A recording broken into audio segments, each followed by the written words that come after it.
Hello, everyone, and welcome to episode 218 of the Canadian Football Countdown, our Week 7 CFL preview. Here on the show, we are a proud member of the Canadian Football Podcast Network.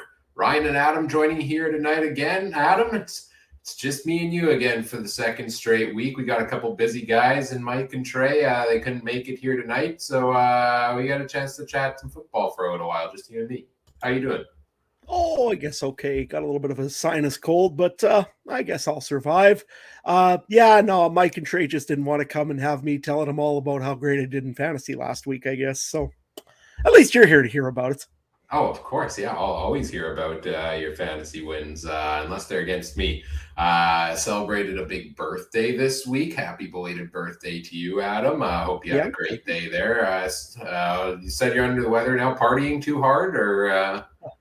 I could only wish. Instead, I was cleaning out some bad grain out of a grain bin, and that doesn't usually sit well with me. I should have taken some Claritin or something just to help for relief before, but live and learn. So hopefully I'll be okay here. I should be fine. And as we go through the show here tonight, maybe we'll talk about a couple of teams that need to get rid of some bad grain in the grain bin. Based on some bad starts to the year. We're going to preview Week 7, talk about the major matchup storyline, the fantasy players to watch. We'll do our betting picks here tonight as well. We'll also take your comments and questions in our live chat over on our YouTube and Facebook and Twitch feeds. Thanks to presenting sponsor Game Time TV, which you can learn more about by visiting gametimetv.ca or on Facebook, facebook.com/GameTimeTVMB. Hello to everybody in the chat. Send in those comments, send in those questions. We also want to acknowledge that the Canadian Football Countdown is brought to you from Treaty 1 territory, traditional territory of the Anishinaabe, Cree, Ojibwe, Dakota, and Dene peoples, and the homeland of the Métis Nation, as well as from Treaty 4 territory, traditional territory of the Cree, Saulteaux, Dakota, Lakota, Nakota, and Métis Nation. This is our weekly preview episode where we take a look at the week ahead. If you missed it and want extra bonus content each week, I want to quickly mention, go check out. We also, in our audio-only feeds, release a weekly episode called The Drive Home Call-In Show, which is an episode we record every Tuesday as I drive home from work. Adam and the other guys in the crew, they help moderate the chat for me, and in our Discord community, we take comments and questions and recap the week before. So we do that live every Tuesday. So if you want to get access to that live or any of our other content we've got going on or general CFL chatter, check out the CFC Discord community. It's free. It's fun. The link is in the episode description if you want to join us in over there. All right, let's get on to our week 1, game 1 of week number 7 here and take a look at this matchup between the Edmonton Elks and the Winnipeg Blue Bombers, Thursday night, 8:30 Eastern time in Winnipeg. Adam, where do you want to go here first? Well, let's start over on the side, which, I guess we have no choice. We have to talk about Edmonton, even though probably a lot of us maybe don't want to talk about Edmonton. I'm going to bring up a quote from the head coach of the Edmonton Elks, Chris Jones. I think the biggest talk this week has been about the quarterback play, and namely one little play from Taylor Cornelius where he decided to left-hand throw a football square into the defender of Hamilton, who ran it right back for a touchdown, which, Dustin Nielsen had the call of the season for saying it. But afterwards, he was quizzed a little bit and said, hey, how come Trey Ford hasn't played or has his chance to start yet here in Edmonton? He had a little bit of a spark when he came in until he got hurt. Well, Chris Jones went and said, he's a good player, and I'm not trying to be a smartass, but that's the facts. I'm not going to hide from him. He didn't come back to camp, and he didn't perform as good as he did last year. Well, Ryan, I just want to know from you, is this the case? You and I don't follow probably Edmonton as closely as maybe some other guys do, but when you got a guy on a team and your team is not really performing well, is it a time to give the start to a different quarterback already, or what's your thought on this? Yeah, even I thought it was insane that Taylor Cornelius is back as the starter this week after the way things ended for him last week. You would think they'd make that break, they'd make that change here And at least go with Jared Daggy as the starter, if not Trey Ford, right? Like Daggy looked good in relief last week. I know he got the one start and looked awful in it, but young quarterback, it might take a couple of starts there. I know we're going to get into talking about Saskatchewan here a little bit later on, but I like the approach they're taking with Mason Fine, where they said, yeah, he's a young, inexperienced quarterback. He's going to be our guy now. And there might be some bumps and bruises along the way, but we're going to go with that. I like that approach with the younger quarterback. Cornelius, now we've seen, a couple of seasons here. I don't know if I'd put him in that young quarterback category as much as I would some of these other guys. So I think it's a little crazy to go back to him again this week. That being said, you just looked and watched what Dustin Crum did to the Bombers defense last week, a mobile quarterback. Could Taylor Cornelius, doesn't he kind of fit that mold, right? But then again, also, does Trey Ford not fit that mold of a quarterback who could run all over the Bombers potentially? So I think it is a bit crazy, but also, I'll give respect to Chris Jones for those comments on it because, if a coach or a GM just did what the fans wanted them to do all the time, they'd never win a championship. I'll flat out say that, right? Like these guys have a lot of extra insight that we don't see. We don't see every practice. We don't see how they're training, on off days and things like that. And so if he truly feels that Trey Ford isn't performing well enough to get the shot, then he's not going to get the shot. It's clear as that, as much as people want him to. And I think the Canadian passport honestly probably plays a big role in people wanting him to start, but Chris Jones doesn't care. And I don't think he necessarily should. No, I shouldn't. And I mean, it's, I think on every team, I mean, the most popular quarterback, unless you're in Winnipeg or BC right now, is probably your second string quarterback. It's always been that way. In Saskatchewan, if they would play the second string quarterback every time that the fans would ask for it, we would have him in there probably 99% of the time. Chris Jones is probably doing the right thing, as much as I hate to say it. I think Taylor Cornelius just needs to get some things worked out and things settled in. My big thing is the offensive coordinator, Steve McAdoo, more than the quarterback. I still think that Steve McAdoo calls a very, very soft and conservative game, and it doesn't work well when you got a guy that can run the football or move the pocket around. You can't have him staying in the pocket and absolutely getting annihilated every time. So to me, I think that's more of the problem than it is Taylor Cornelius. Myself, I mean, I'm a Trey Ford fan. I want to see Trey Ford play too, but I also want to see Edmonton just have some success, period. And I don't think I see that happening. And I've said this last week, until either Steve McAdoo or Steve Sorrells is out of there in Edmonton. I think that's their biggest problem still right now over on the Elks side of the things. They've got a couple other little issues here this week. Two starting defensive linemen got hurt during practice this week. I'm just trying to grab the names here. Jamin Pelly, he's going to be out this week. He's got a calf injury. And it says here Jake Serezna was ill on one day. It says he has fully practiced, so I would expect to see him back. There is a few other guys there, though, that were added to the 6-game injured list. Ryan, do you happen to know the names? Not off the top of my head, no, but you were mentioning Jake Serezna. He is... He's okay, so he's listed. I'm looking at the depth chart right now and was freaking out a bit because I didn't see him on there, but he's listed as the backup because he's the designated nationalized American on the defensive side of the ball. So, he'll play this week, but he's playing on the inside of the line, which I believe I was reading earlier today or lately. He's been playing more on the outside. So big injuries there, kind of shifting things around for the Elks a little bit. Yeah, for sure. And there was a couple other injuries there I know that they were talking about earlier in the week, and they're concerned about the defensive line core a little bit in Edmonton. I'll just read a quick comment there from Richard over in the chat. If they are throwing in the towel for the season, then I hope that they'll give Trey Ford a shot.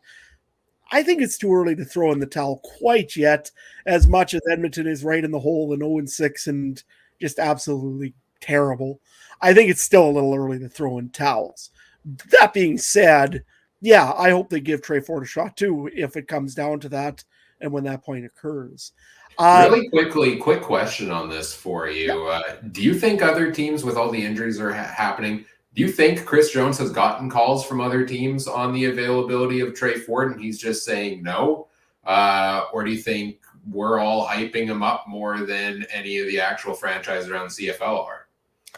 I think it's probably more of the latter on that. I don't think Trey Ford is a true athlete, right? He's a guy that can run. He's a guy that can probably receive a pass. And again, with a Canadian passport, a lot of coaches probably don't see him as a real threat compared to some guys that have been Division One NCAA or something like that, right? Guys that have played some serious football. I'm not saying Trey Ford didn't. I mean, he came from a pretty good program in the United States, but that being said, I think more of they look at him as I don't think there's enough experience for guys to really be looking at him yet. Maybe I'm wrong. Maybe Jeremy O'Day or Orlando Steinauer has been phoning, but I don't think it's quite at that case yet. I think he makes a good backup, to be honest. Right now, I don't know if I would be phoning to go and try to bring him in as a starter. Quite yet. Yeah, I agree on that one. What do we got on the Winnipeg side of things here? Well, on the Winnipeg side of things, I think there's a big number that's coming back this week. It's number 89, Kenny Lawler. Fitting enough, he comes back against the Edmonton Elks, which he had some reasonable success, I guess, last year with. Didn't quite do what he did in Winnipeg. He did have a little bit of an off year compared to that. What does this add to the Winnipeg Blue Bombers side of things? Do you go and start sitting a Greg McRae more again? Or what do you do if you're Mike O'Shea and the Winnipeg Blue Bombers, besides getting him some really nice looking back to work shirts? I seen those. Those look pretty cool. But I think what do you do if you're Mike O'Shea right now with the offense, being that you have Kenny the King Lawler back? Well, I mean, the depth chart came out today because the game's on Thursday, and I kind of expected the way it ends up looking. Carlton Agudosi is off the game day roster. It's crazy to think that, he hasn't done a ton this year, but he's looked serviceable, and I think he's a guy everybody believes in the potential of. But there's just no room for him right now. And Greg McRae is now slotting back into that backup receiver role. And he's going to be the kick returner for the next little while. Looks like Jamal Parker, though, is going to swap in for the punt return duties, but McRae will still get a handful of those. They'll use his speed there. They'll maybe throw him in for a couple plays here and there, but he's the backup behind Dalton Schoen right now at wide receiver. And I'd probably agree with that structure for them. So I'm excited for Lawler to come back. I've gone back and forth in the last couple of weeks of do the Bombers actually need Kenny Lawler? Should they have signed him this year, right? They have so much depth at wide receiver. But I feel like the offense has fallen a bit flat at times this year for the Bombers. Sometimes they look great and put 40 points on the board, and then sometimes they struggle to get the drives going. And I think Lawler's that game-breaking player that maybe takes a bit of the heat off of Dalton Schoen and opens him up a little bit more, Nick Dembski as well. So I think it's just going to help create a more well-rounded offense. Yeah, I agree with you. I think Kenny Lawler adds, again, and maybe a little bit more of a deep threat. You've seen Dalton Schoen more this year using that kind of intermediate routes. I think they've been using them for more than they did last year. So I would imagine Kenny Lawler will be used more on the deep threats for Zach Collaros when he sees fit. And not saying he can't go and cut an intermediate route or do anything for a crosser, but that's what I see Kenny Lawler being used for. And to be honest with you, they could use that extra little bit of depth. You never know when an injury could happen. Carlton Agudosi is a pretty good guy to have sitting in the backfield just waiting for his opportunity to play. So Winnipeg, if there's one thing they don't have a problem with right now, it's injuries. The only one really that might be even questionable is I see that Jackson Jeffcoat, they didn't say that he's hurt or anything this week, but I see that they've got Habba over on, I can never say names right today, is over on kind of on questionable. And every one of Winnipeg's players are questionable this week. They're going to go with their full roster. What does that mean for us in fantasy side of things, Ryan, though? Because that usually means there's a lot of expensive pieces on that Winnipeg side of the football. Well, that's a great question, Adam. As we move into that segment, fantasy. Honestly, on the Bombers side of things, it becomes so tough to pick a fantasy option. I'm staying away from every single wide receiver on that team because it's becoming more muddy now than it was before. It seems like they actually did a bit of a price shift this week. Where I'm not sure if you noticed when looking at the fantasy prices and stuff, where I don't think any of the running backs were at quite 15,000. Wide receivers, there's a pretty small set there too. Whereas I think almost every Bomber receiver was 15K last week. So it's dropped a little bit. Kenny Lawler not in the game because the official fantasy site sets their players available on Tuesday, and I guess they didn't read the news that made it pretty clear Lawler was going to be back before they said it. So you can't pick him this week. But I do want to give him an honorable mention because I know some of our listeners do play DraftKings fantasy as well. And we had a user in our Discord channel, GMan81, pointing out earlier today that Lawler's only $6,000 on DraftKings, whereas a guy like Dalton Schoen is $12,000. So to me, that's a huge price difference. And if you can get Lawler at half that price, that would be a receiver I'd actually consider taking for the Bombers. But if we're going on to my official players to watch this week, I don't have any Bombers receivers, but I do have running back Brady Oliveira at $14,000. He's got a salivating matchup with the Elks defense almost every week this year. The running back you take is the one playing the Elks. James Butler had the big game last week there. Brady had a pretty down week in the rushing totals last week. 9 carries for just 16 yards.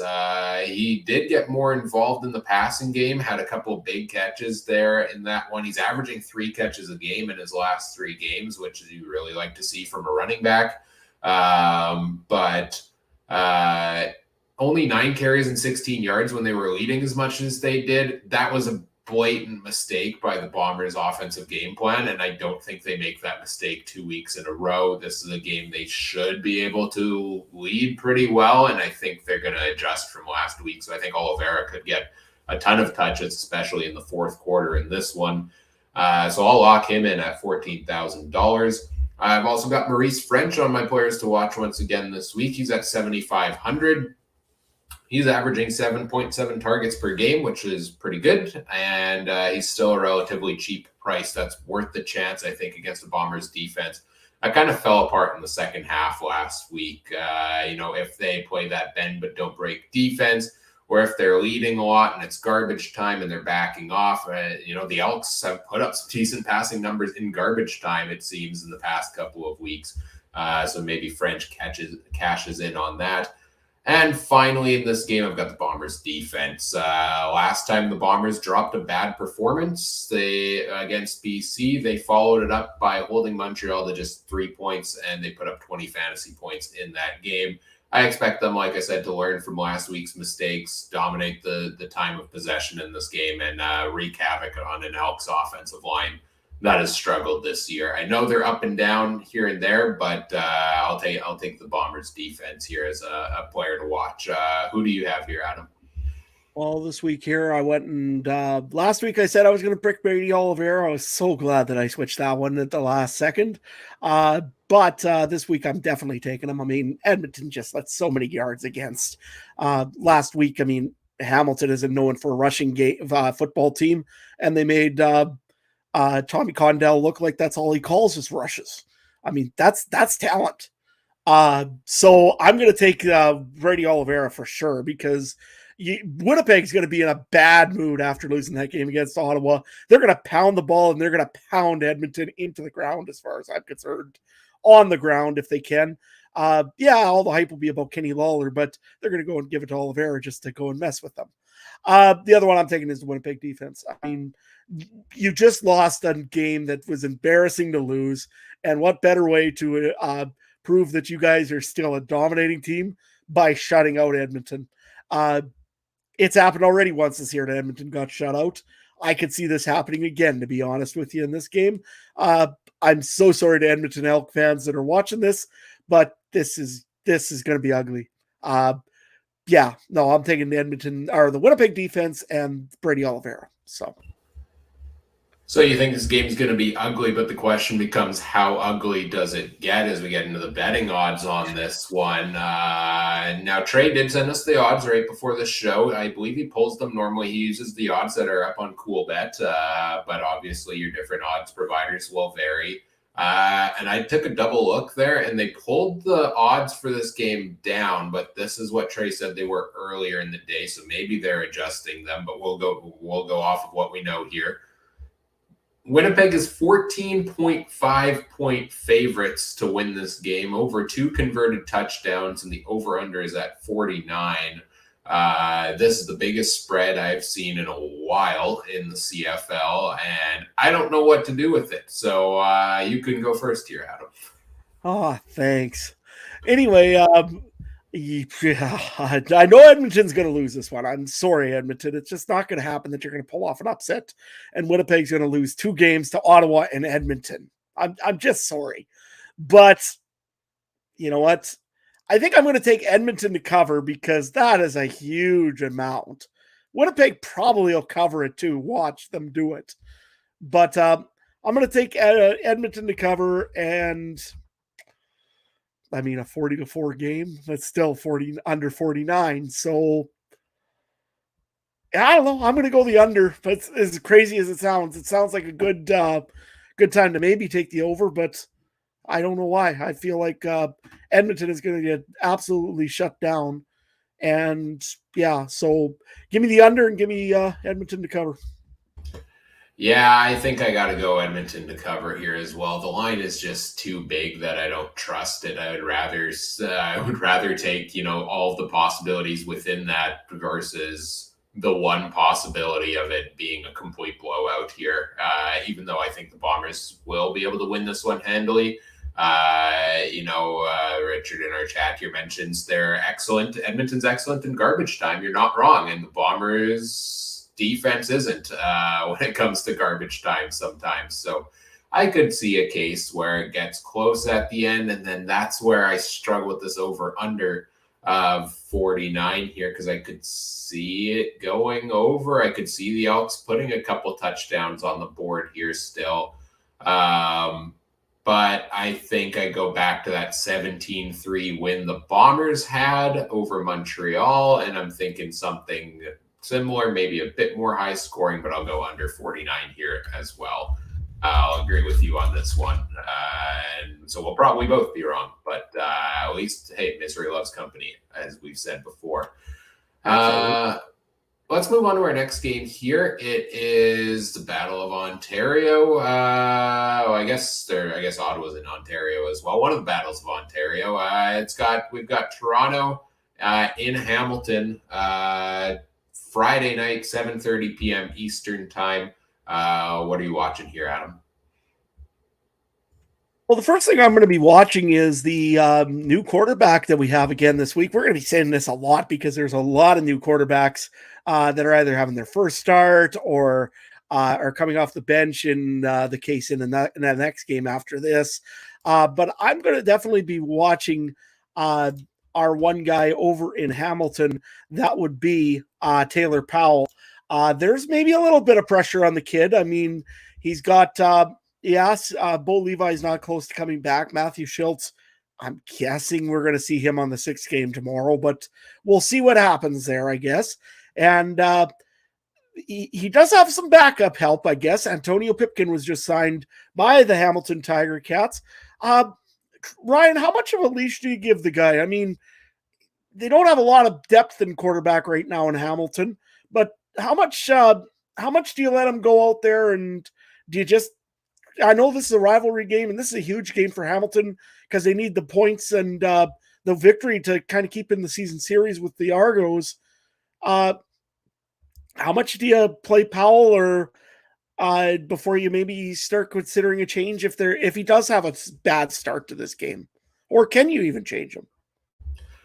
First, just to quickly address the chat comment, Mike and Trey didn't send us in their picks yet. They've been busy, but we'll hopefully get them and include them in the Discord channel there as well before the week begins. I'll try to round those up afterwards. For Taylor Powell and his leash, though, I think you got to give him the full game unless it goes completely haywire, and maybe a couple of games here. You look at the other options they've got. Kyle Oxley was brought in, 2 weeks ago, and Antonio Pipkin was brought in this week. So Taylor Powell was in training camp, I believe, all training camp long. I'm not familiar with how long he's been with the Ticats, but I think you got to give the guy a chance. You know, you're in a situation where Bo's not ready to go, where Schultz is now on the 6-game injured list. I think you got to have some patience there. And you know what? This is an opportunity to develop potentially a nice new talent at quarterback in the CFL. We talked about this on the Drive Home show, Colin's show yesterday a little bit there as well. You know, injuries lead to opportunities, and we're starving for quarterback stardom in the CFL. And boy, did Powell's first pass look good last game. That beautiful touchdown he threw when he came into the game. And then they were pretty conservative the rest of the way with him. So I'm really excited to see what he can do in this game against the best team in the CFL. Yeah, I mean, he should. It seems like he has all the intangibles to be a good quarterback in the CFL. He has a good arm, everything else. I think if I was, though, kind of coming back and having trouble, I would put Kyle Oxley in for a series. He has proven himself a little bit in Edmonton that he can do some off runs. He can do some wildcat. He can do a few other little things, as well as he can be a receiver also. I mean, if you're in a Chris Jones offense, you can do everything except for probably kick a field goal. And even that you probably could do as well. So, I mean, the guy does have some talent as well. But no, I agree. I mean, you got to give Taylor Powell some opportunity to grow. And if he's the best guy out there during practice in there each week, by all means, put him out there, see what you can do. I think last week we were also very surprised about James Butler and the run game out of Hamilton. Any thoughts on the running game for Hamilton this week quickly, Ryan? Keep it going, keep using him, right? And yeah, I think most of his usage came in the fourth quarter last time, which is rightfully so, and they were up and they were leading. But I want to see that usage throughout the game for James Butler as well going forward, because I think he is one of the best running backs in the league. And you know, he's averaging 12 carries a game now. That's about 2 short of AJ Ouellette for the league lead in that category. Just keep giving the ball to him, especially with a young quarterback there. The only thing is the Argos don't really give up much to the run, right? They've got a pretty stingy run defense. Their pass defense, they give up more. They have surprisingly, they have the last place pass defense in the CFL. And I think it's honestly because teams are just passing more against them because they are leading quite a bit and teams have to go away from the run. So, you're facing a team that has been able to kind of out of nowhere just put piles of points on the board. And I think you got to start of kind of control the clock a little bit and use Butler heavily early to prevent things from getting out of hand and putting things right into the Argos pocket, basically. Yeah, and they really do have a good 1-2 punch right now over in Hamilton with Butler and what was the name? McAllister, that's right. So really, they do have a good 1-2 punch there if they want to run the game with the run game. But like you just said, the Argonauts actually have one of the best run defense in the league. But yeah, it was very interesting when I was looking at the stats. You're right. They give up a lot of passing yards. Is there something to be concerned about there if you're an Argonaut fan, or do you think maybe you're right? It's just garbage time passing yards that really don't affect the score that much. I honestly think that's a big portion of what it is, you know, in terms of points allowed. They are, middle of the pack. They're giving up 24 points a game. Opposition has passed pretty well against them so far, but that included one game where Matt Schultz threw 47 pass attempts against them. So they are actually, you know what? I should have double checked my stats here. This is actually interesting because opposition pass attempts, they have the lowest in the league. It seems like teams are passing the least against the Argos. I think just in general, they're not running plays against the Argos because they've dominated the clock so far. But so maybe that's a little bit more of a concern that they've completed against them 71% of their passes. So they've got some ball hawks in that secondary, but they're also giving up a lot. But again, is it garbage time? Is it not? I don't have concerns until I see this team falter, and they haven't faltered yet. Yeah, I mean, there's very little to talk about the Argonauts. I mean, they've got quite a few injuries that you could probably mention on them. I mean, Isaiah Cage is out this week. Same thing also with Robertson Daniel, another defensive back shin injury. That's kind of different. Cam Phillips, he's going to play probably. It looks like he practiced for most of this one here. Jordan Williams will be doubtful. Another linebacker with a knee injury. I mean, really, there's not a whole lot to talk about with the Argonauts. I mean, besides Chad Kelly dominating with the passing thing and even on the ground. I mean, AJ Ouellette has looked really good in this game, in these games. Overall, I guess just keep going for the Argonauts. Is there anybody in fantasy you take over on the Argo side? Oh yeah, there's a number of guys I'm looking at in this game on both sides of the ball here. So we can get into that. We'll start with Chad Kelly. He's $14,900. You get to save crisp $100 fake bill from what I expected his price to be. At that price, to hit your value, you need 30 points out of a guy.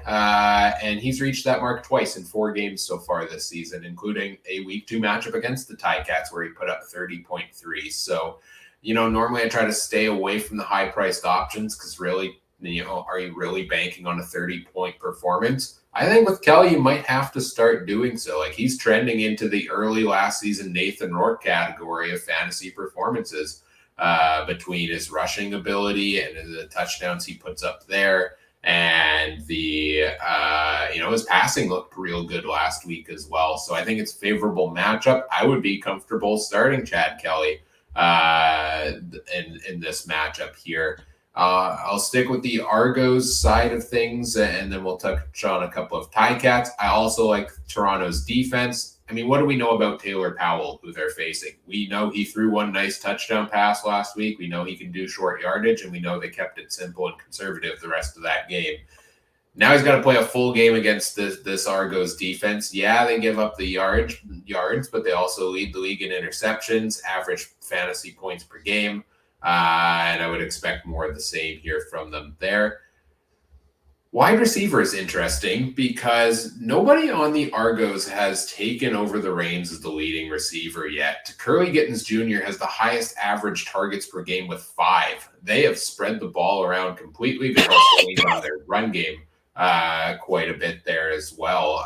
So it makes it hard to figure out any Argos receiver to go with. But you know what? I want to touch on David Unger III here because I never expected to include him in the players to watch in fantasy this year. But he's averaging 14.4 points per game so far in 3 games. He's got 3 touchdowns on the year.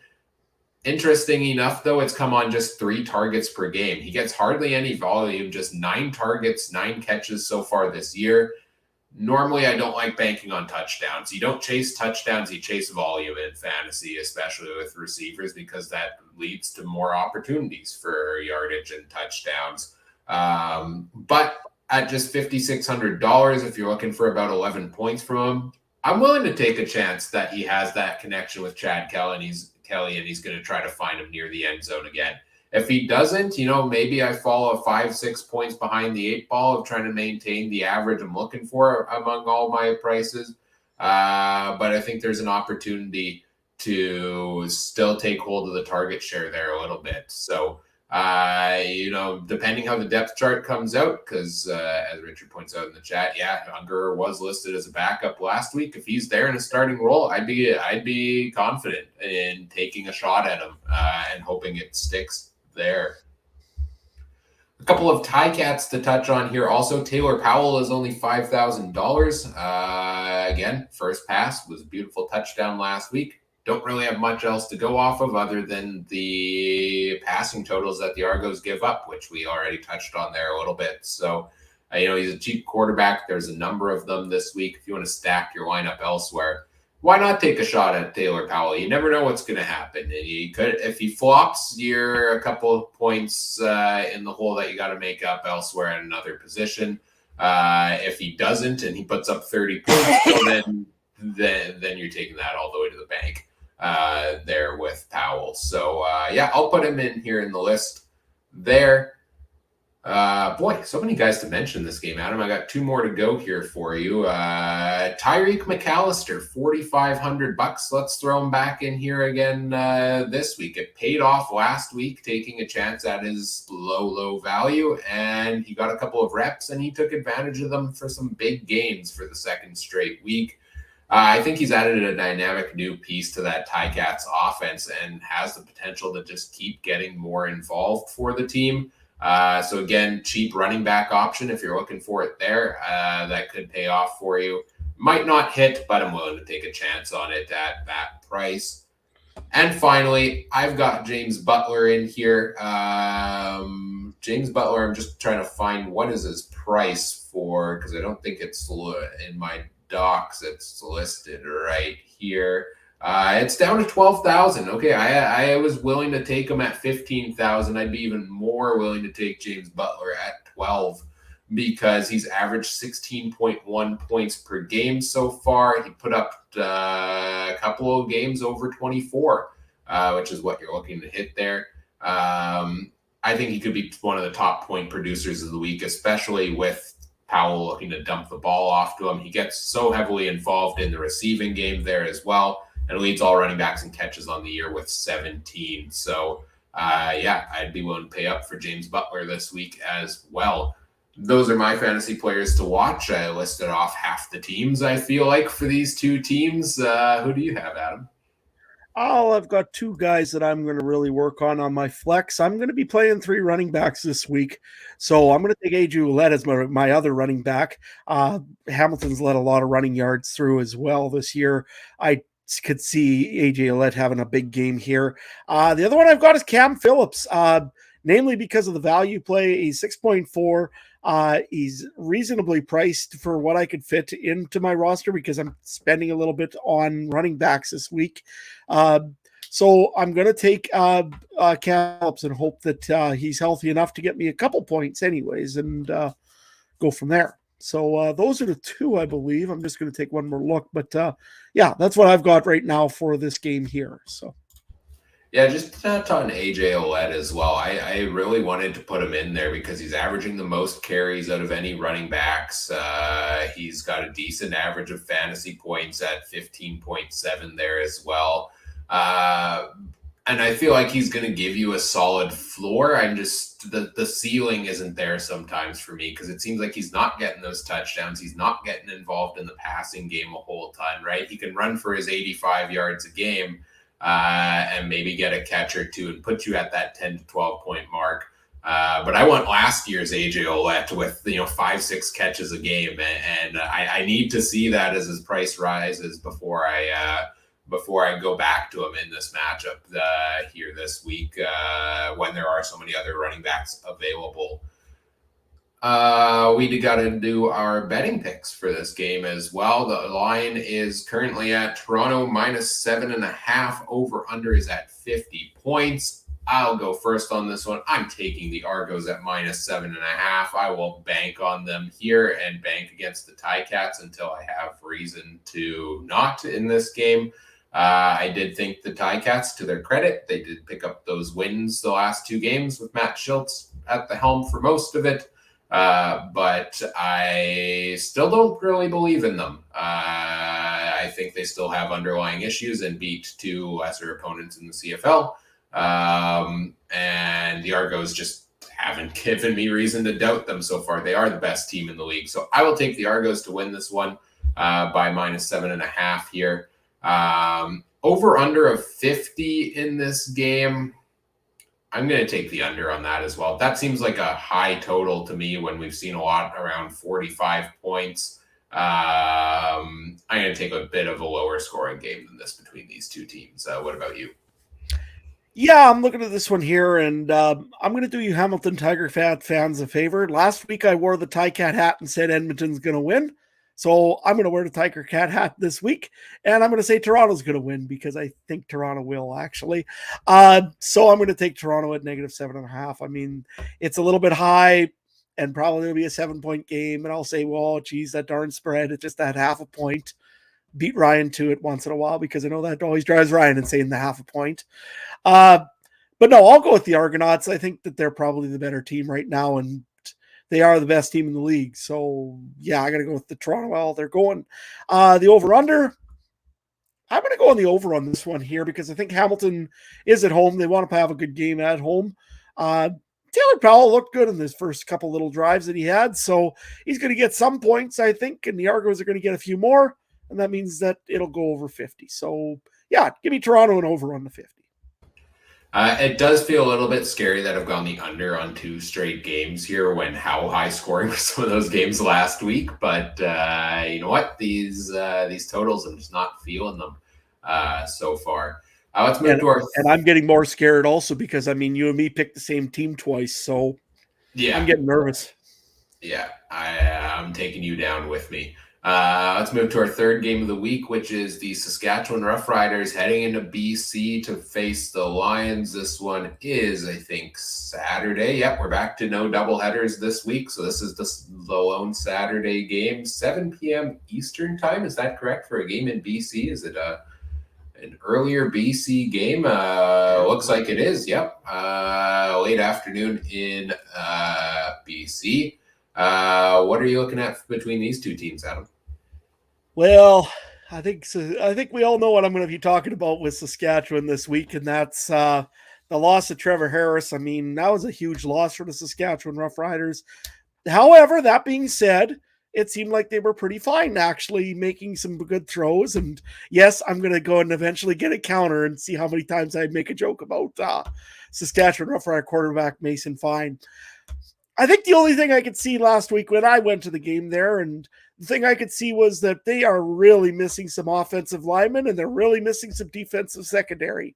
The Riders, without Peter Godber and without Brandon Council and without Gerald Hawkins, are a completely different team than with the team that they had on the offensive line last week.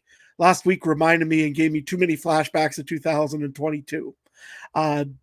I mean, Trevor Harris is getting sacked, or everybody else was getting sacked, and it was just rough. So Ryan, as they got a new quarterback in this week in Saskatchewan, I mean, obviously simplified a game plan, I would think, but or did they really even have to? I mean, Mason Fine's been here for 2 years or 3 years now. He should know the offensive playbook a little bit. What does Saskatchewan really need to do to have success this week besides trying to get away with a bunch of holding calls? Well, you know, you talk about simpler playbooks. Didn't you hear a former Riders quarterback just said a couple weeks ago that supposedly or inferred that, you know, the Riders don't build playbooks for their quarterbacks or game plans around them, as Coach Jardo said. So I was laughing as he said that because, you know, the quarterback coach and offensive coordinator is now your head coach in Montreal, but okay. Yeah, what a weird dynamic there. But no, Mason Fine comes in. I mean, I think he could perform fine. I think he could be adequate there. Add one to the fine counter on that one. But I think he, showed some good stuff last week. Obviously, the team believes in him. I think it was a good vote of confidence for the team to say, we're sticking with him because, you know, if he struggles early in this game, and he's got a tough matchup against BC here, he struggles early, people are starting to say, okay, put in Jake Dolegala, trade for Trey Ford, you know, all of these different things, make a call for Dane Evans. And I think that is likely what we would hear from Rider fans, but they tried to kind of get out of the jump of this of like, Mason Fine, you know, he's going to perform, and it might take him a little bit to get into the swing of things, but you're going to be without Trevor Harris for a while here. So he's going to take a bit of time to get situated in things. And I think they have some pieces there to still be successful with him. You know, their receivers have stepped up big time this year. Jamal Morrow, this is where you lean on him even more heavily than you have so far. You've got a former running backs coach as your offensive coordinator now. You better be using one of the top backs in the league. Morrow had 9 targets last week. I was going to get into that in the fantasy segment here, but 9 targets from last week. You'd have to think they're going to use him heavily in that regard again this week. And I think that's kind of the key. You gotta stop Matthew Betts, though. I mean, on the Lions side of things, he is on a torrid pace so far this year to lead the sack race. And the offensive line, this might be one of the true tests for you of, is this line improved this year? And can you fight through the injuries to give Mason Fine enough time to do it? Yeah, I mean, he's fine when he has the time, Mason, but it's just that's too. He does get the ability he has to throw it is great, but if he's got a guy in his face like Matthew Betts all game, that's not going to help Saskatchewan's cause by any means or any stretch of the imagination. That being said, I think the one key is that the Riders actually have a little bit better news on the injury front right now, as it looks like Brandon Council will be back for this game. So that's a little bit of a help. Would be nice to see a few more come back, but hey, it's what it is. It's what it's going to be. The other one is on the wide receiver side of things. Saskatchewan maybe will have Braden Lenius back as well. And he's had some very good games out in Vancouver. He's originally from that area.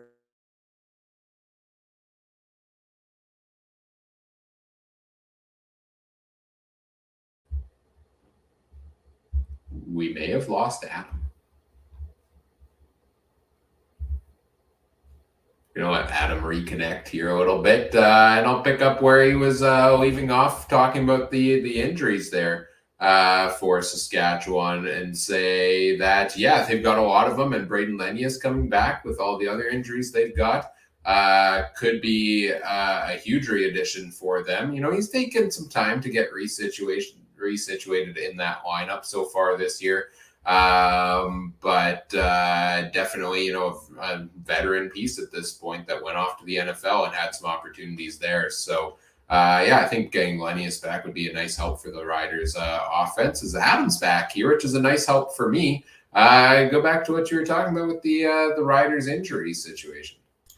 Yeah, they've got a pile still of injuries, though, that they need to be worrying about.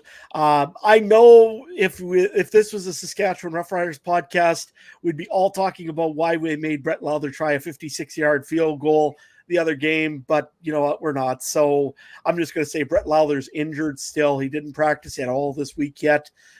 So don't expect a lot of big field goals out of Brett Lowther this week. Jackson Ford is injured as well, mostly for special teams right now. Charles DeBeer, he's still fighting a leg injury. He'll be probable. Roland Milligan, that was a big piece you could see missing in the Saskatchewan secondary last week. The Riders were just 2-3 yards off of guys, and I mean, this week you've got even bigger receivers to worry about over on the BC side. I mean, you've got Lucky Whitehead, you've got Keon Hatcher, and of course you got Dominic Rhymes. So it'll be very interesting to see how the Riders scheme up a plan to kind of hold those guys back, maybe just a little bit. The other part on this is the BC side of the football. I mean, looks like the one big thing that we can talk about is the running game. Taquan Mizzle, I believe it is still out this week by the sounds of it. Farhan Lalji was reporting that he is likely not to start. It'll be Shivers starting this week. Seen that on Twitter just when I was going on this evening. So talk a little bit about the running game. I mean, Saskatchewan's been pretty good against the run game. They did stop last week Dedrick Mills to very few yards. I think they can do it 2 times in a row, Ryan. Well, I think it's interesting because, Mizzle is back at practice full-time this week. And, I found the tweet from Farhan that you were just talking about. Sounds like they split the reps the past 2 days, but Shivers gets the start. So we kind of figured this year might be a rotate the running backs until they find the one that sticks for the Lions. And I think we all thought after those first couple of weeks it was going to be Taquan Mizzle. because he looked pretty good, but then he was injured and missed the game last week. They brought Shivers in just a couple of weeks ago, signed him, played him last week, and he put up almost 200 yards of offense. I think he was at 199 was his total on the day, or I guess 2 weeks ago before the bye week there. So it was a case of, I really wanted to see what that was going to look like this week, because I don't think Mizzle should have lost the job, but I also don't think after a performance like that, you can just say, okay, Shivers, sit on the bench. So I think, he looked explosive last time. It's a small sample size, but what do you try to stop here if you're the Riders? I mean, if you focus on the run game, stopping the run game, then they're going to throw the ball to Dom Rhymes, Keon Hatcher, et cetera, et cetera. If you try to focus on them, they can open up the run game there. So an embarrassment of riches for Vernon Adams Jr. and Jordan Maximit and that offense. And with all of those tools and that offensive game plan, it's tough for the Riders to be able to stop these guys, I think. Well, and the other part is when you got Vernon Adams back there, he's very hard to tackle for starters, which the Roughriders have had very little success with pass or the rush game essentially this year. They haven't had the pressure like they used to have, but also Vernon Adams can run. So who's going to move? Who's going to do what? It's going to be a guessing game, I think, for most of it in Saskatchewan for that defense.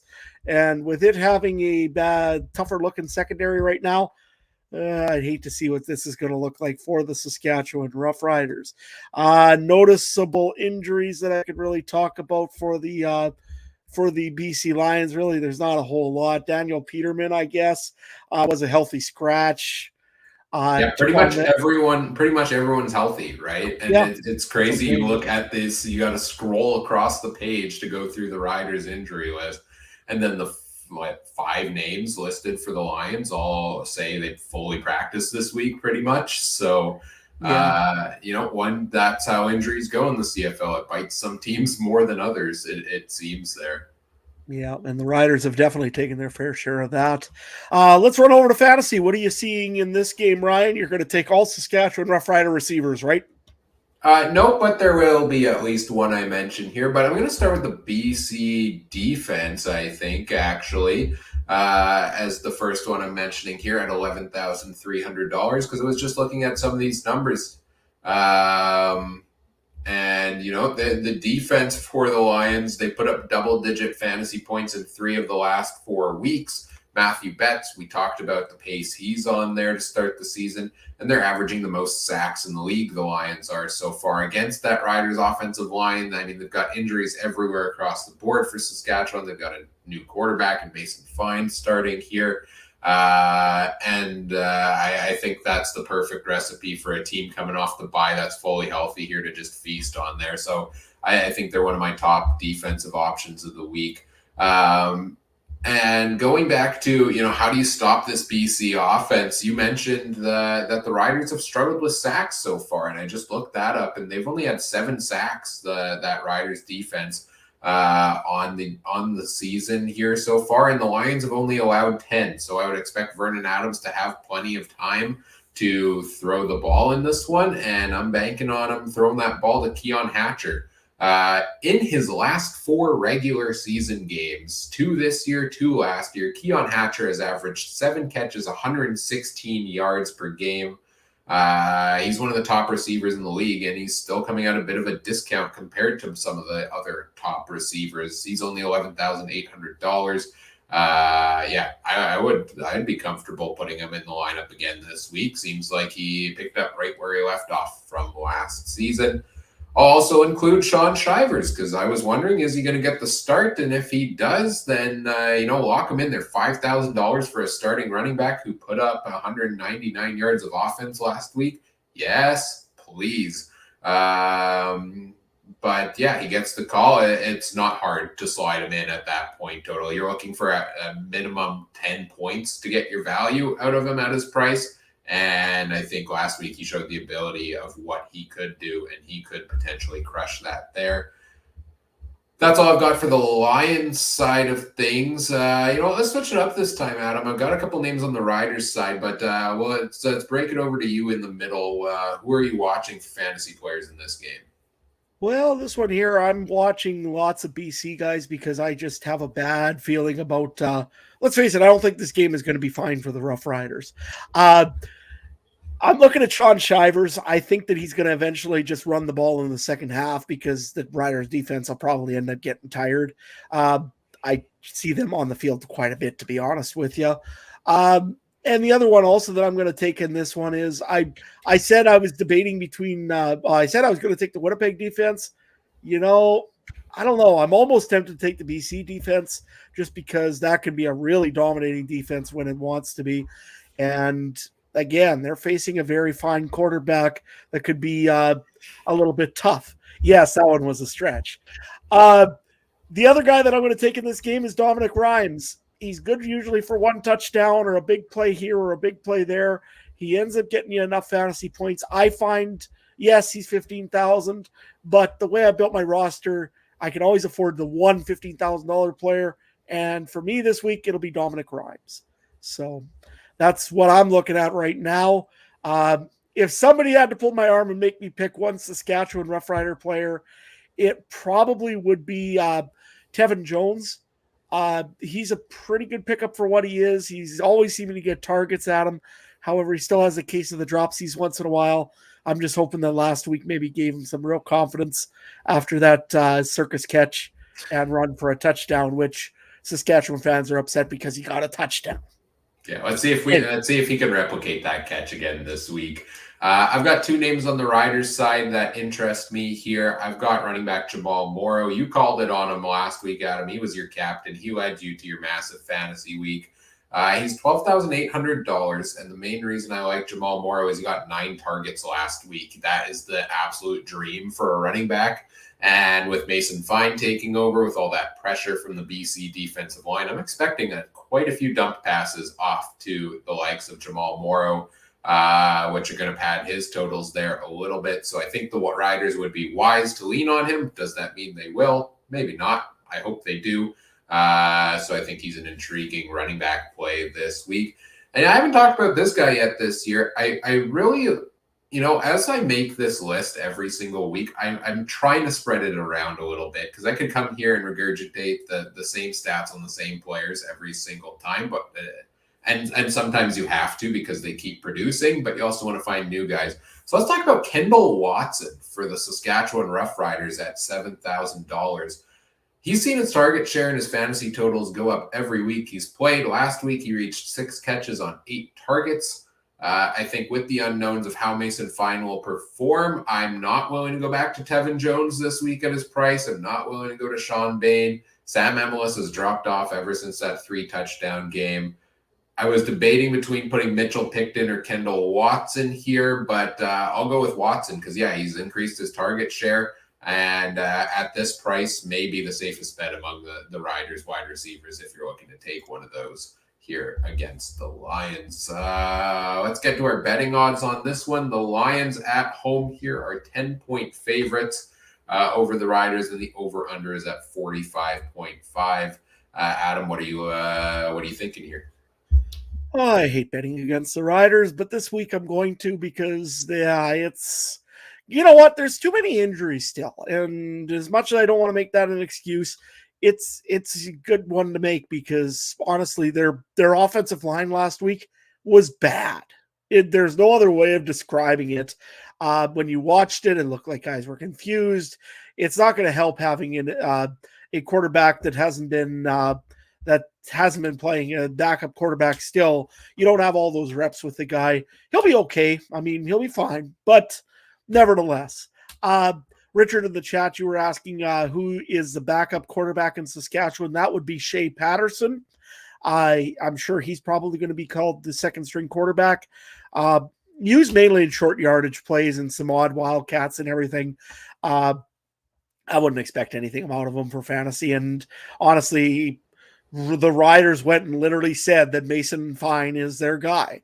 So they're clearly fine with him. So I think that probably you ain't going to see a change. So give me the BC Lions. I'm going to take the over on this game because in case Saskatchewan can actually pull something off, it could be a shootout. I don't see it, to be honest, but you never know. So yeah, BC in the over for me. Yeah, I'm going to agree with you on both of those things. Lions at home makes it me want to take them, especially at the -10 here. I know it's a big line, but I feel comfortable in the way this team plays at home. The injury situation is a big one here. And like I said, I think the Riders' defense is going to have a hard time slowing down Vernon Adams. I think their offense is going to have a hard time slowing down that Lions defensive line. I think this is going to be Lions all day.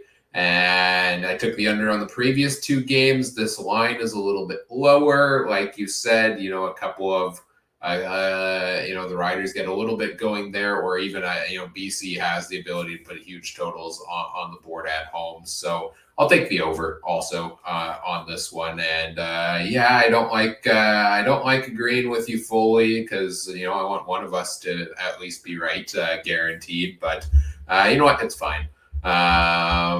Yeah, I know it's a fine line, but we'll make it work somehow. We're at 9, by the way. I'm keeping track. Not bad. Yeah, it's fine. All right, let's move on to our final game of the week. And that is the Ottawa Redblacks going into Calgary to face the Stampeders on Sunday at 7 p.m. Eastern time. I think I might know where we're going for our storyline here, but where do you want to start, Adam? Well, I think we're going to go with Calgary, and the reason this being is, the easy one would be Ottawa, but you know what? We'll go with Calgary first. I still say the biggest thing with Calgary this year, and it's been not a Dave Dickinson thing on average, is inconsistent play. I know he's had some injuries on the offense and the wide receiving side of things, which doesn't help a young quarterback like Jake Maier get really settled in. However, Jake Maier has been inconsistent. He has made kind of falls that either are too far or too short. Or last week he started hitting some passes to Luther Hakanavanu, and he started hitting some also to Trey Odom's Dukes. But yet, I don't know why. All of a sudden, Dedrick Mills all of a sudden didn't do much in that game against the Saskatchewan Roughriders. You look at their defense. Sometimes that defense is absolutely dominating on the defensive line, like they were last week. I mean, put an asterisk maybe a little bit beside it because of the offensive line troubles in Saskatchewan. But last week, the defensive line looked crazy good.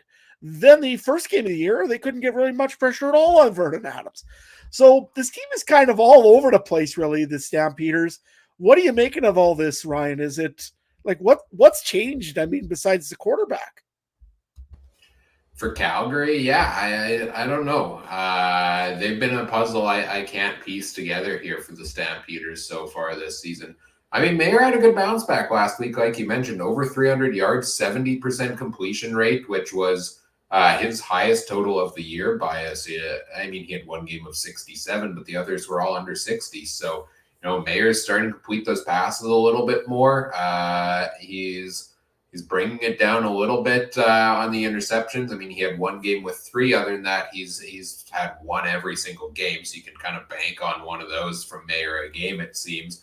But 2 touchdowns last week from him. So, I think he's going to go through the motions this season, and I think Maier is going to get things back on track if they stick with him as the season goes along. Calgary as a franchise, I struggle based on all of the years of success of seeing them, be a bottom feeder team in the West Division. I feel like this is a team that is going to get it together yet. And whether that's Maier picking up this play, whether it's leaning on Dedrick Mills, that defense, being able to shut teams down potentially there a little bit as well. I think this Calgary team, they've had some share of injuries themselves. They've had a younger receiver core.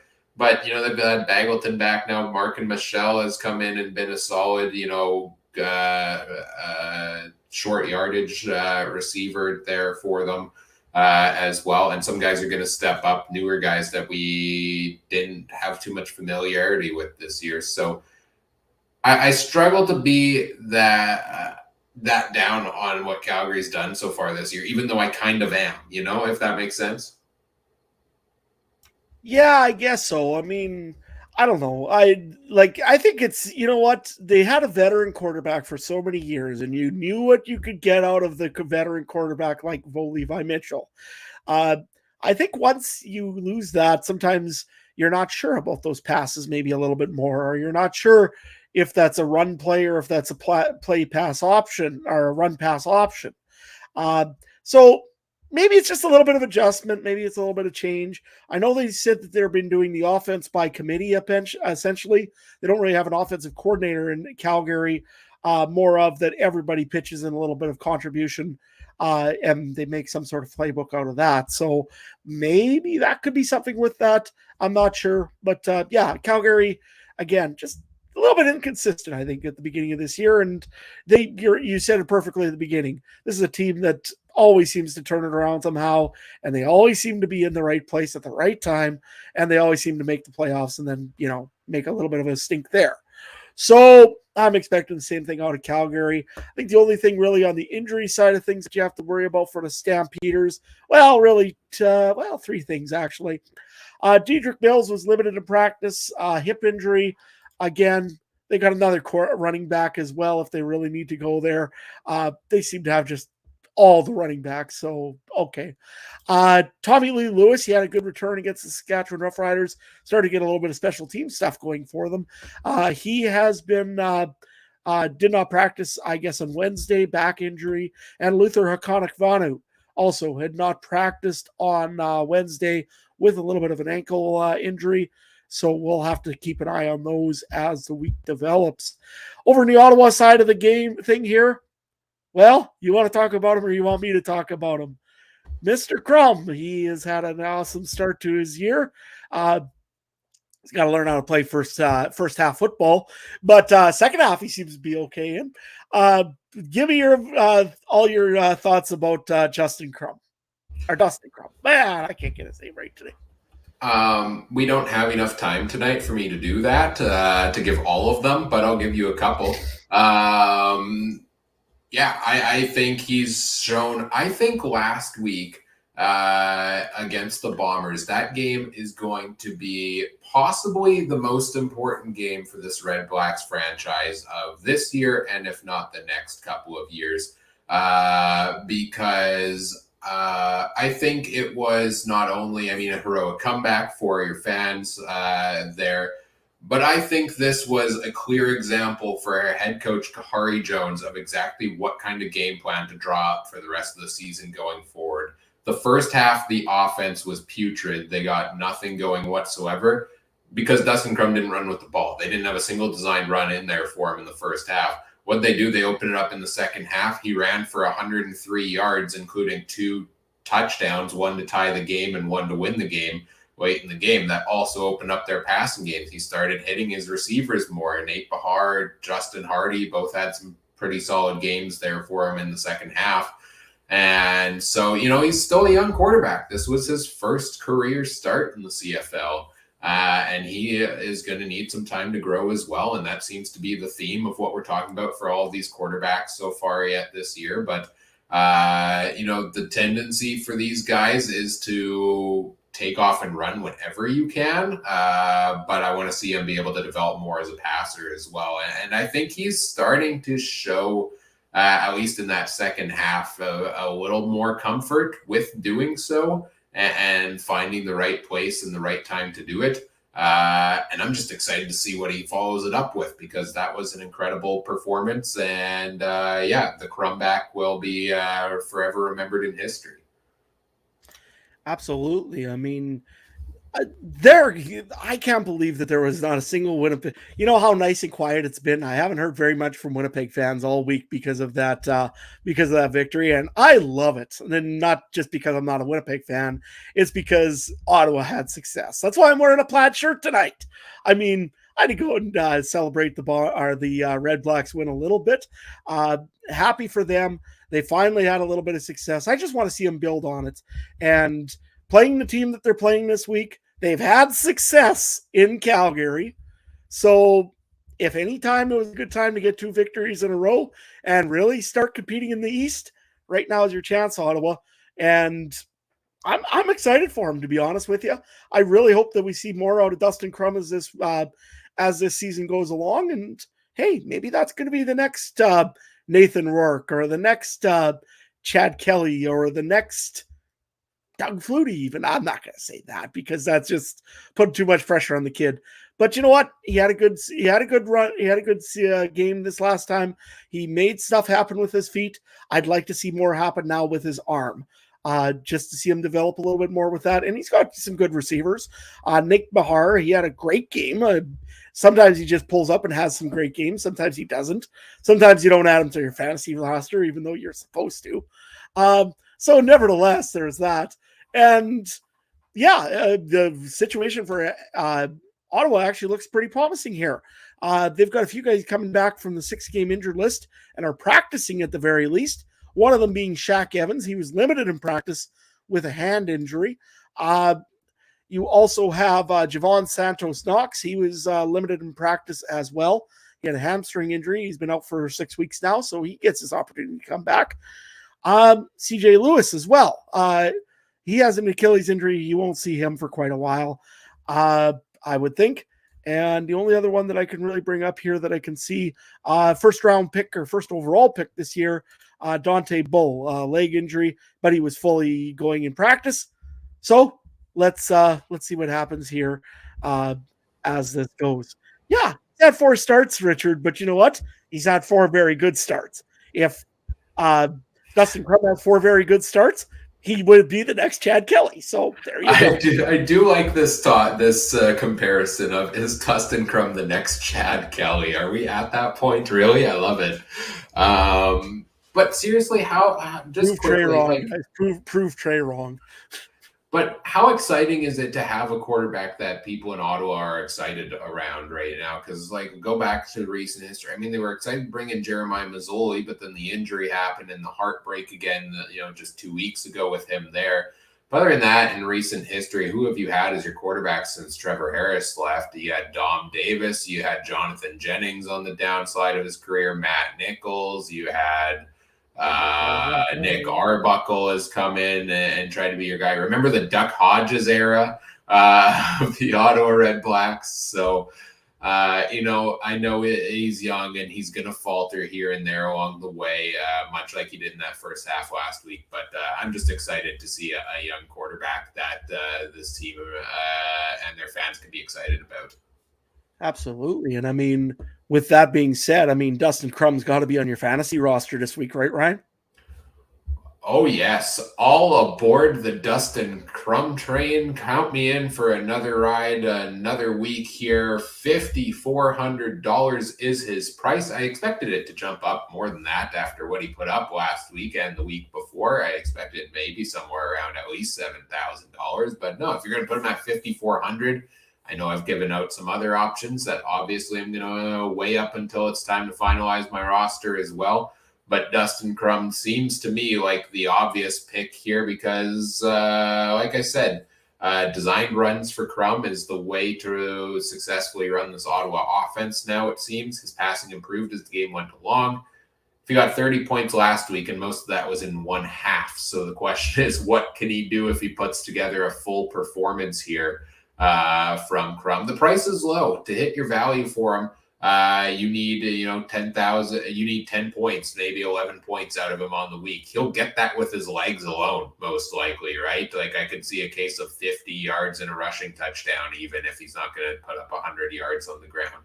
Then you add the passing totals in there. At a minimum, I think Crum hits his value. At a maximum, I think he can put a 30-point performance up on the board. So, it's hard to not go back to him for a second straight week.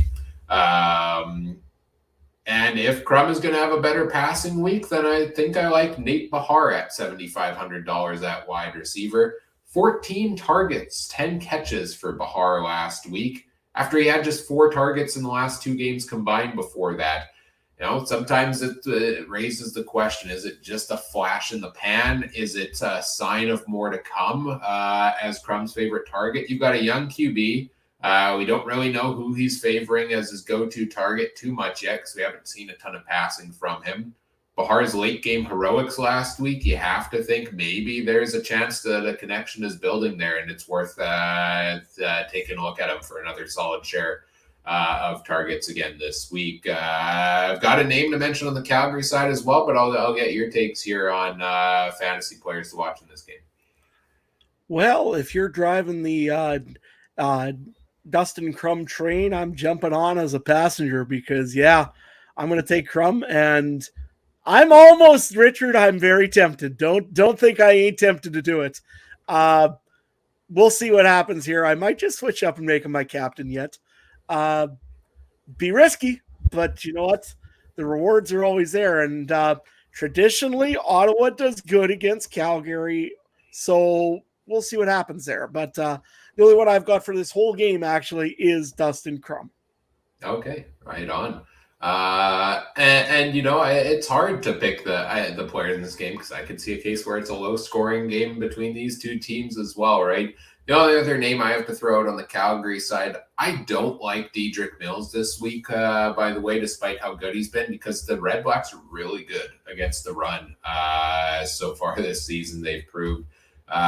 Just going to look at the actual totals here. Yeah, they're second in the league, averaging only 72 rushing yards against per game. And the best average at just 3.6 yards per rush. They shut down Oliveira completely last week. They shut Mills down to a pretty low total in their first matchup. Crazy that we have two matchups between an East team and a West team, Ottawa and Calgary, playing each other 2 times in the first 7 weeks. But the one name on Calgary I'm willing to bank on this week is Markin Michel. He's had 2 games, 6 targets in each of them. Price is now back up to 4,900, but I think 6 targets a game is still great value for and great volume for a receiver at his price. The Redblacks don't give up much in the run game, so like I said, they'll probably need to rely more heavily on the pass. He seems to be in that Kyron Moore type of role of he's going to get, he could get 10 catches a game type of thing, but they're all going to be 3-yard catches. So it's only like 30 yards there, right? That short check down pass type of guy. But at his price, I think the minimal yardage is fine if he gets those catches, and it gives him a decent floor, and he has potential if he breaks a couple of tackles to increase it even more there. So could oversell you on the value there for him. So those are your fantasy players to watch in this game. We've got the line is currently set at Calgary minus 4.5. So Calgary's 4.5 point favorites at home. And the over-under is at 44 on this game. I'll go first in this one. This one to me is I feel comfortable locking this one in. I'm taking Ottawa at plus 4.5. I am on the Dustin Crum train, like I said. I believe in the Redblacks. I think they are getting a couple of things together here a little bit. They're going to rally off of that comeback or that Crumback. And that is gonna propel them to a victory here over the Stampeders, in my opinion. And if not, I think they can make it close enough to cover at least. And I'll take over 44 points. I think this one, I could see this one. I don't think it'll be a total barn burner necessarily, but I see one of like a 29-25 type victory, which puts you over a pretty low total between these teams here. So that's what I'm going with. Adam, are we agreeing again here? Unfortunately, we are, Ryan, and that's starting to really scare me because I think we've agreed on every team for fantasy or for betting this week. I'm going to take the Ottawa Redblacks too, and just for the reasons you gave, I'm on the Crum train 100% too. I figure it's got a full set of coal in it, and it's going to be running down the tracks and nailing horses. So give me the Ottawa Redblacks at 4.5 over, and I'm going to go on the over as well because either this game is going to be a low-scoring one, which I really don't think so. Jake Mayer has had a little bit better games. Same thing. Also, Crum had the ending into that game, and I think now we see what he's capable of. I think that both teams are going to score at least over 44 points, and should be a fun game to watch over in McMahon Stadium this weekend. Absolutely. All right, so we're agreeing on that there. Before we get into, we'll touch on our fantasy league results. I just got a comment. Thanks, Richard, for this comment in the chat. Kenny Waller has actually been added to fantasy now. So they did make the change after the fact. I didn't even know they checked their emails after Tuesday. I thought it set the lineups and call it a week. They're sometimes, no, they're actually decent at responding to the emails. I've sent them a few along the way. Kenny Waller, $10,000 in fantasy. Yeah, at that price, it's tempting, but again, so much to spread around for that Bombers receiving core. And if I think Oliveira is going to get more usage this week, that means less for them. So probably still not going to Lawler at that price, but I'd consider it maybe. Nah, I'm not going to consider that one. 10,000 is just, again, he's got Winnipeg's got so many targets. What are you taking? I mean, to me, you're going to use Kenny Lawler. If he gets the ball, it's going to be on a big play, and yeah, you'll probably get a lot of points. But that's the only reason maybe to look at Lawler. Nah, 10,000 is too much in my opinion, but it's nice they added him at least. Maybe next they'll add live stats. Maybe. Hey, you can view other people's lineups, but no guarantee the stats you're viewing are correct. That would be fine if they would add the right stats at least. Yeah, exactly. All right, let's get into our fantasy league matchups and results, or results and matchups. I guess it's the other way around, technically. This past week in the CFC season-long draft league, I returned to form with 115.9 points to lead the way on the week. Thank you very much to Dustin Crum, Jamal Morrow, both putting up over 20 points. Boy, was I nervous that I wasted my money and was going back to the waiver wire again in that first half at quarterback with Dustin Crum there. Trey had the second highest score of the week because he had Chad Kelly at 31 points. Also, Luther Hakunavanu put up 20 for him. So kudos to Trey there. Mike came in third at 75.8. Zach Collaros had a 20-point week. That was his biggest play there. Adam, you were close, but 72.7 for the week. You got a bit screwed by the injury to Trevor Harris there, I think, a little bit. But Rennie Paredes, that game-winning field goal, 18 points on the week for you from your new kicker. The only time I'll ever be happy with Rennie Paredes getting a game-winning field goal against the Roughriders. Overall totals on the year, I am in first at 524.5. Trey has taken over second place from Mike at 470.5, with Mike less than a point behind him, so it's a tight race there. Adam, you still got some ground to make up at 366.7. I believe in you. You can do it. One area you did not need to make up any ground is you crushed it this week on the official fantasy site and won your matchup in both the CFL Podcast Fantasy League and the Discord League. 142.2 points this past week for us. Do you want to just share quickly what your lineup was this week for us, Adam? Yeah, let me just grab it here real quick here for you. In the meantime, you want to run through the CFC stuff? Yeah, for sure. So in the CFL Podcast Fantasy League, all three of us won last week. You, me, Adam, me, and Trey all won our matchups. We also finished with the top three scores of the week in the league. So it was a real good week for the CFC crew there. And we're now all back into playoff spots. So that's exciting. This week's matchups, I face Daltz from Rouge Radio. Trey faces Travis from the 2 and Out CFL podcast. Adam, you've got Steph from Go Stamps Go, so make sure you check out all those other great shows as well, and lots of great content that they produce there, and best of luck to everybody in those matchups this week. So, Steph, I mean, that means she has to pick all Stamps players. Isn't that the rules with the Go Stamps Go podcast?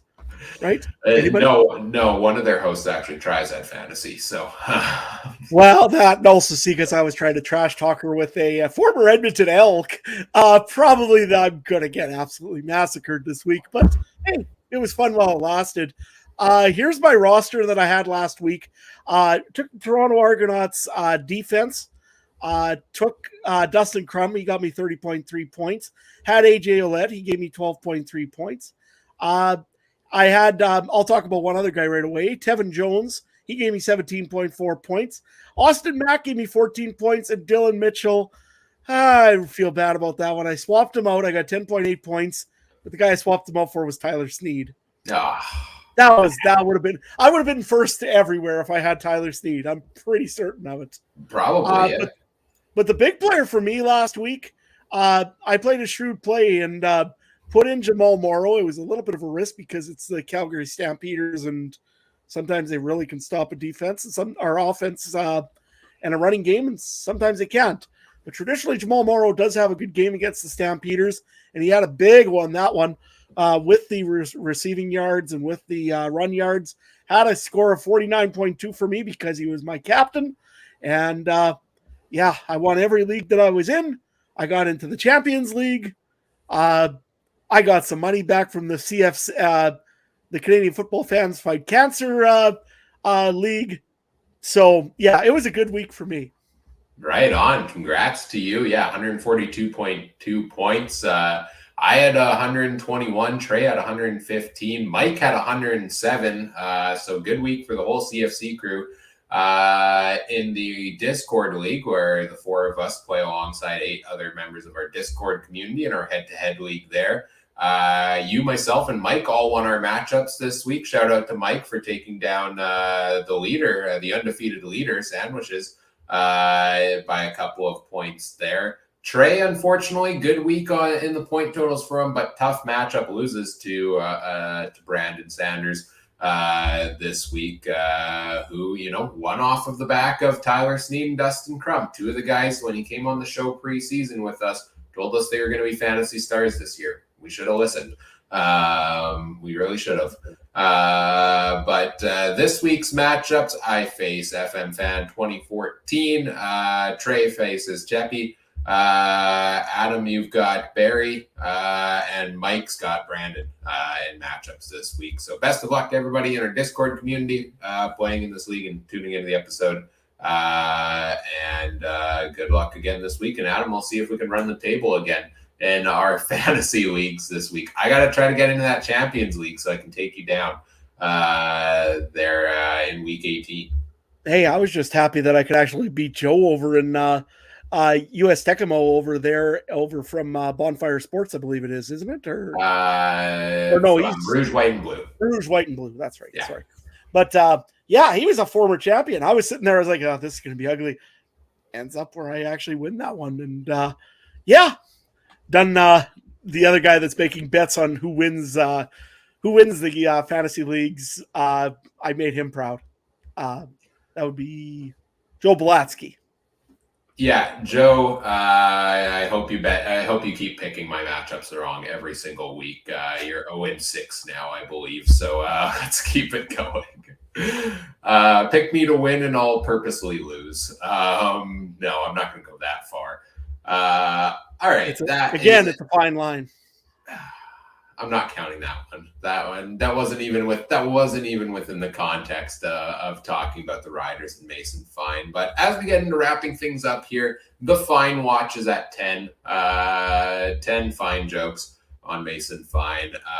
But what do we have coming up on the podcast? Well, we'll next week have another edition of the Drive Home Call-In Show coming on Tuesday. So get in the Discord community if you would like to catch that live and send in your comments and questions for us to take on that one, or find in your audio feeds day after as well. Discord link is in the episode description. And then we'll be back here on Wednesday to preview week number 8 in the CFL. Same time, same place, all the same type of content that we've been doing here so far. If you want to follow more along with anything else we've got going on, you can find us on social media, on Twitter at CF Countdown Pod, on Facebook.com/CF Countdown Pod there as well. Check out all the other great shows from around the Canadian Football Podcast Network at CF Pod Network. I'm on Twitter at CooperTrooper42. Tune in to find out who my new Hall of Fame candidate for this week is. Last week, Chad Kelly took over the Nathan Rourke Hall of Fame spot for this season. Lasted less than a day before Dustin Crum took it away, and as of right now, he is my leading candidate to put into the CFL Hall of Fame because he deserves it. That's mostly what I'm tweeting about, or inefficiencies in the CFL stats. Adam, what do you all got going on these days? Where can people find what you're talking about? Well, besides making jokes about Mason Fine, you can find me at Adam Stewart 1. Mainly I'm posting farming stuff up right now. Haying's almost done. That means harvest is getting closer. 2-3 weeks away, maybe might see some action. I doubt it, but you never know. Mainly right now it's fixing stuff, getting stuff ready to go, getting items done. And yeah, you can see all the good stuff over at Adam Stewart 1, or you can check me out also on Instagram, Farmer in Sask. I do post a lot of farm stuff up there as well. Be sure to also check out Mike Garrow. He's got always some good stuff going on. If he ain't doing floor hockey or ball hockey coaching, he's usually busy with football or baseball or, well, pretty much anything. That guy, he's all over the place. Yeah, shout out to Mike right now. He couldn't be here tonight because he had to go. He's coaching ball hockey national championships. So go, Coach Mike, and best of luck to your team in the tournament. Absolutely. I mean, national title. We're going to see Mike bringing in the trophy soon here. So that'll be cool when that happens. Yeah, and you can also follow Trey at Trey Harness Link. He's probably out riding a horse right now, or, well, talking about a horse, or just generally taking a night off because he deserves one. Guy works hard. So yeah, be sure to follow him at Trey Harness Link as well. You know, if Mike's ball hockey team, and I apologize, I don't know their name off the top of my head, but if they win the championship, then we become the official Canadian football podcast of that team, just like we did with your Theodore Buffaloes. So they don't get much of a say in the matter. I think the deal's done. That's how that works, right? I guess the unofficial official is the right term there. Yeah. Great show tonight. Thanks for anybody who joined us live. Thanks for the comments in the chat. We always appreciate those. We also appreciate if you do all the fun things such as like, comment, subscribe, rate, review, share the show with your friends. Help us grow the show. We always appreciate that. If you like the show and you're leave us a 5-star review on your podcast platform of choice. Helps it move up the rankings there. We'd love that. And thanks as always for tuning in. Enjoy this week's games. I hope they're as good as this past weekend's, because it was a great week in the CFL. On behalf of Adam, I'm Ryan saying thank you for listening. Take care. Have a good one. Bye.